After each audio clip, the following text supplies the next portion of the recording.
What's going on, you guys? I want to talk to you today about cover in Star Wars Legion and some things that you may not know or things that might be counterintuitive. So I'm actually going to start us off with a picture. So from this photograph, can you tell me which one of these troopers, if any, have any protection from this ATST that's firing? Now, granted, these lines here are coming from the gun. This is just for thematics. These minis don't actually shoot from their guns. Well, in reality, they do. But as far as the game is concerned, I'm going to give you a minute just to think about this. Do you know which number 1 in the top left, number 2 in the middle, or number 3 at the bottom? Do any of them have any protection? Have you thought about it yet? Okay, so before I give you the answer, I do want to remind everybody there is another round of the giveaway going on right now, so you can win an expansion of your choice in the form of a $20 Cool Stuff gift card. The only thing you need to do is to be a subscriber and leave a comment in this or one of my videos. It's as simple as that. Now that that's out of the way, the answer is all of them have heavy cover. And these are flat buildings, right? These aren't buildings that have a little ridge or something like that. So you're probably wondering, well, why? Then none of those attacks are obscured. The ATST can see them. This actually came up in a recent game of mine, and this is a rule that I'm not particularly fond of. I'm actually hoping that it gets changed because it doesn't make sense. So from the rules reference guide, under cover, under the step of determine number of obscured miniatures, the player traces an imaginary line from the center of the base to the of the attacker's lead unit to the base of the mini in the defending unit. So this is a rule that sounds like it was designed when the game was being played on a completely flat surface. For an actual, and that would work. This would work in X-Wing or Armada, where you're just drawing a straight line from here to there. But the problem is, in a game with 3D elevation, if you want that terrain to actually matter, you're going to end up with something like this. Whereas now you have a barricade in front at the feet of the ATST that's not quite touching the base, right? So for purposes of this, if the ATST were in contact with the barricade, everything would be fine then. But because it's just a millimeter away, all these attacks are obscured, and because this thing provides heavy cover, then these guys all benefit from the heavy cover here. Because in this case, this lowest one, the line is clearly going through the barricade. This other one, the line is going through the barricade and also going through the building, and then same thing with here, it's hitting that building and this building. So they all have heavy cover. Now the problem with this rule is that it makes terrain effectively, I don't want to say useless, because it still looks cool and there's still some advantage. You can still take the shot. So being able to take a shot is important. But why should a unit that's out in the open benefit from cover? It doesn't pass the common sense test, even though it does. I don't even think this passes what the rules were intended to be. I think this is just a rules as written scenario, because if this is the case, then you also have, you might as well just throw your guys out in the open, and just have them walk around, no problem, because tall units won't be able to shoot them. And why is that? Why is that if this barricade that was down here is if it were happen to be touching, the ATST, then all would be fine. But because it's not touching the ATST, all of a sudden now we have a problem. That doesn't make sense. And in a game where so much does make sense, this part doesn't. So just in case this gets changed tomorrow, I'm recording this March 29th, 2018. So in the future, if this is not a thing anymore, then I hope so. Then that's a great problem to have, because in my mind, these guys should all be unobstructed attacks. The way that I would, and the thing is, I don't even think that I will play it according to flat terrain, but basically treating it as almost as if bullets were torpedoes and have to travel along the ground. That's kind of, if we were playing a submarine game, then I'd be fine with that. Or if we had some kind of sand torpedo, which could be a thing. You could have ground, burrowing torpedoes that have to travel along the ground. But if that's the case, then how is there even cover? Because if they can burrow along the ground, then they're not, a wall isn't going to stop them.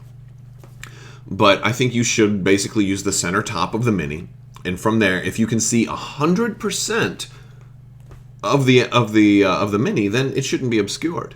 If you can, you should never. Nobody shoots from their feet, unless they come up with like maybe something that does shoot from its feet, like Darth Gunny Toes. Then I would be okay. If Darth Gunny Toes shows up in this game, and I just made that character up, by the way, copyright Crabbok, Darth Gunny Toes. I don't even know. Anyway, if Darth Gunny Toes shows up and he shoots bullets out of his toes, then that makes sense.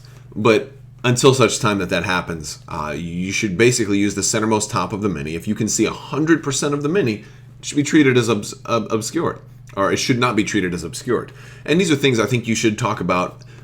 So for now, when you're getting ready to play your games, I think you and your opponent need to sit down and have a discussion about how terrain is going to work in your game, because you're supposed to decide what pieces of terrain do what beforehand. But I think you also need to make some concessions on potentially how you want to apply this rule to your games, because if this is something that's going to change soon, do you really want to get accustomed to playing it, the torpedo rule, or basically the base to base, the foot shooting rule, right, which is rules as written? Do you want to really become accustomed to that and base your strategy on that? Because this impacts everything. Because then, let's say we're placing terrain, and now I can just drop little barricades in the middle of nowhere and just have my guys run around without having to face your giant walker there, without having to deal with an unobstructed shot. And that doesn't make sense. Against troopers, it makes sense, because yes, they're shooting low to the ground. They're shooting, over that. That makes sense. But for vehicles or for anything that's tall, for any non-trooper, I mean, and if they came up with some kind of trooper that was like a 10-foot tall troop, or maybe a 20-foot tall trooper, like some kind of super Wookiee, okay, that might make sense too. If they ever do like Rancors or something like that, well, they'll probably be melee only, so bad example. And Rancors with grenade launchers, which would look awesome, then that would be, same thing there. But against, tall units, you should, and the same thing goes for the snowspeeder. You could even make the same argument or a similar argument for an ATRT. I think an ATRT could potentially shoot over a barricade without the obstruction. But again, these are things I think you should talk about with your opponent. Decide what suits your flavor of game best, keeping in mind that this is rules as written right now. And so rules as written right now means that all these guys would have heavy cover. If that's not something you're okay, I'm not okay with this. Like, I wouldn't play this way. It just doesn't make sense to me. I